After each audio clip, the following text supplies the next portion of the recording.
জুলাই আগস্টে ছাত্র জনতার অভ্যুত্থানে হত্যার দুটি মামলায় সাবেক আইনমন্ত্রী আনিসুল হক এবং ক্ষমতাচ্যুত প্রধানমন্ত্রী শেখ হাসিনার সাবেক বেসরকারি শিল্প ও বিনিয়োগ উপদেষ্টা সালমান এফ রহমানকে অব্যাহতি দিয়ে চূড়ান্ত প্রতিবেদন তৈরি করেছিলেন পুলিশের একজন তদন্ত কর্মকর্তা। শুধু তাই নয়, অব্যাহতি দেওয়ার চেষ্টা হয়েছিল ন্যাশনাল টেলিকমিউনিকেশন মনিটরিং সেন্টারের সাবেক মহাপরিচালক মেজর জেনারেল অবসরপ্রাপ্ত জিয়াউল হাসানকেও। তবে আদালতে ওঠার আগেই বিষয়টি ধরা পড়ে যায়। এখন আবার তদন্ত করা হচ্ছে।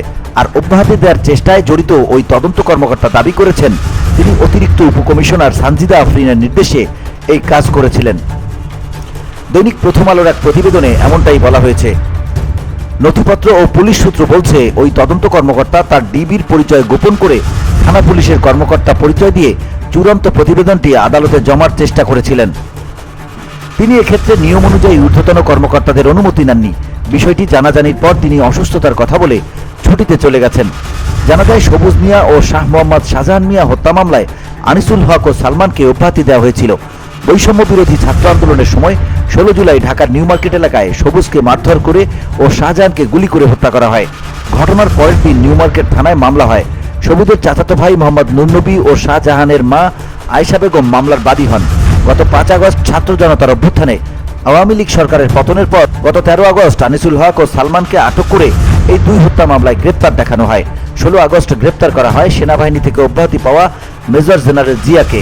মামলা দুটির তদন্ত করছিলেন ঢাকা মহানগর পুলিশের গোয়েন্দা বিভাগের রমনার পরিদর্শক মোহাম্মদ জাহাঙ্গীর আরিফ।